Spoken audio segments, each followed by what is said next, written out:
Right now, across the world, people are preparing for very specific disasters.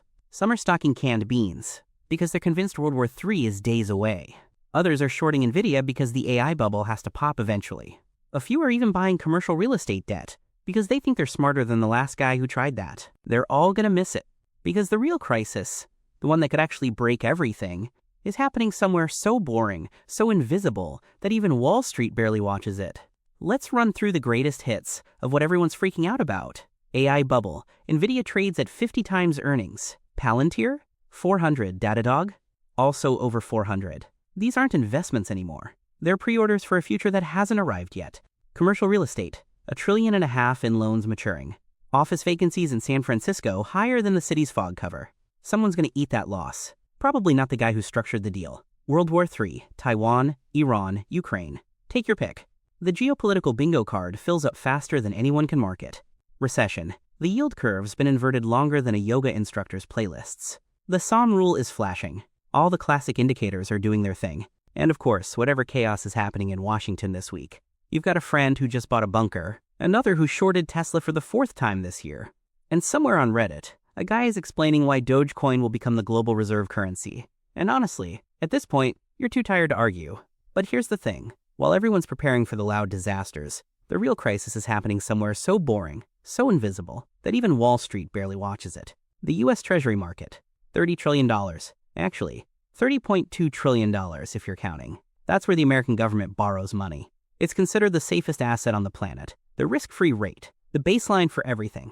Every mortgage rate you pay. Every corporate bond yield. Every stock valuation. Your car loan. Your credit card. All of it gets priced off Treasury yields. The Treasury market is like the plumbing in your house. You never think about it, you don't want to think about it. But when it breaks, you're not taking a shower for a week, and neither is anyone else. Here's what most people don't understand. Risk-free doesn't mean liquidity-free. It means the US probably won't default. But it says nothing about whether you can sell a Treasury bond when everyone else is trying to sell at the same time. And that distinction, that quiet, technical, eye-glazing distinction, is about to become very important. So who actually buys $30 trillion of US debt? 3 groups. And all 3 are retreating at the same time. First, the Federal Reserve. At its peak, the Fed was buying $120 billion in treasuries every single month. Now, quantitative tightening ran through most of 2025. The balance sheet is smaller. The printer is off. The buyer of last resort is no longer buying. Second, foreign central banks. Japan just cut its treasury holdings by $47 billion in March 2026 alone. China has cut for 7 straight months. 20 years ago, foreigners held over half of all marketable treasuries. Today, closer to 25%. Third, primary dealers. These are the banks legally required to buy treasuries when no one else will. Think of them as the emergency brake. Their capacity has dropped 75% over the past decade, thanks to post-2008 regulations that made holding treasuries more expensive. So let's do the math. The Fed is out. Foreigners are selling. Dealers have one hand tied behind their backs. And the US government needs to issue another $2 trillion in new debt this year, plus refinance roughly $8 to $9 trillion in maturing bonds over the next 18 months. The US government is like that friend who keeps throwing elaborate parties but has no one to clean up afterwards. Eventually, the guests stop showing up, and the host is left holding the bill. But the real danger isn't just that buyers are disappearing, it's that the plumbing of the entire system is leaking. That plumbing is called the repo market. Banks and hedge funds borrow cash overnight, using treasuries as collateral. It's where the financial system gets its daily oxygen. Boring, technical, and absolutely critical. In September 2019, repo rates spiked to over 8% for no external news reason. No war, no disaster, no obvious trigger. The market just seized. The Fed had to inject over $100 billion in emergency cash overnight. It was a near miss that almost nobody outside Wall Street heard about. Then there's the basis trade. Hedge funds buy treasury futures, leveraged exposure, and short the actual cash treasuries, pocketing tiny price discrepancies. Estimated notional size? $1.5 trillion. Leverage? 10 to 50 times. The basis trade is the financial equivalent of picking up pennies in front of a steamroller. And right now there's a whole fleet of steamrollers, and no one's watching the crossing guard. If treasury yields spike suddenly, all these funds get margin calls at the same time. They're forced to unwind into a market with no buyers. That's exactly what killed long-term capital management in 1998. And the positions today are much larger. Here's a stat that should keep you up at night. The standing repo facility, the Fed's emergency backstop, sat unused for years. Then in late 2025, It hit a record $74.6 billion in a single day. The fire extinguisher finally got picked up. That's not a good sign. Still think this is theoretical? It already happened. And Wall Street already forgot. March 2020. COVID panic. The Treasury Market, the safest market in the world, seized up completely. Bid-ask spreads exploded. The 30-year yield swung 100 basis points in a single day. An unheard-of move. The Fed had to announce unlimited quantitative easing. They bought $1.6 trillion in treasuries in just a few weeks, just to restore basic function. Just so anyone would be on the other side of a trade.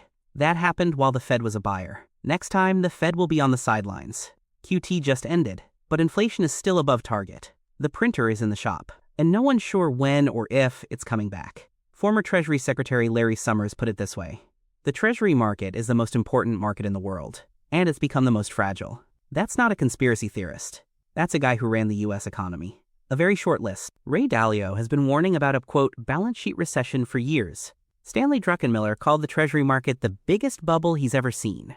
Bill Ackman famously shorted 30-year yields in 2023 and spoke openly about market fragility. The Bank for International Settlements quietly warned about basis trade leverage in its last annual report. That's basically it. Meanwhile, the rest of the world is doing what it always does.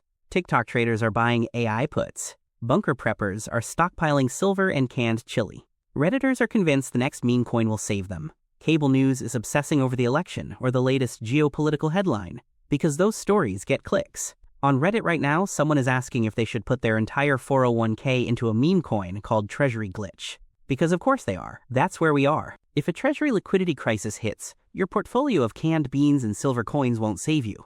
Neither will shorting TLT or buying out-of-the-money puts. The instruments are complex, the timing is impossible, and the leverage required would destroy a retail account in hours. The real takeaway is simpler, and maybe more uncomfortable. Awareness. Understanding that the wrong crisis is a distraction. The fear of loud, clickable disasters, AI crash, World War III, recession, keeps you blind to the slow, boring, systemic one that's been building for years. So stop spending your mental energy on the thing everyone else is already panicking about. That panic is priced in. That story is being sold to you because it gets views, not because it's the real threat. The music hasn't stopped yet. Markets are calm. Gold is high. Stocks are high. Everything looks fine on the surface. But the plumbing is groaning. The leverage is building. The buyers are disappearing. And somewhere in a basement office at the Federal Reserve, someone is watching the repo screens and hoping today isn't the day. The next crisis won't arrive with a bang. It'll arrive with a freeze. A sudden silent stop where no one can sell, no one can buy, and everyone just waits. And by the time you see it, it'll be too late to do anything except watch. That's not me being dramatic. That's just how liquidity crises work. They're quiet, and they're invisible, right up until they're not. So here's my ask. Next time someone tries to sell you on the crisis of the week, AI, war, real estate, whatever, just pause. Ask yourself, what are they not looking at? Because the real threats aren't the loud ones. They're the ones hiding in plain sight. If you want to keep looking there, hit subscribe. I'll see you in the next one.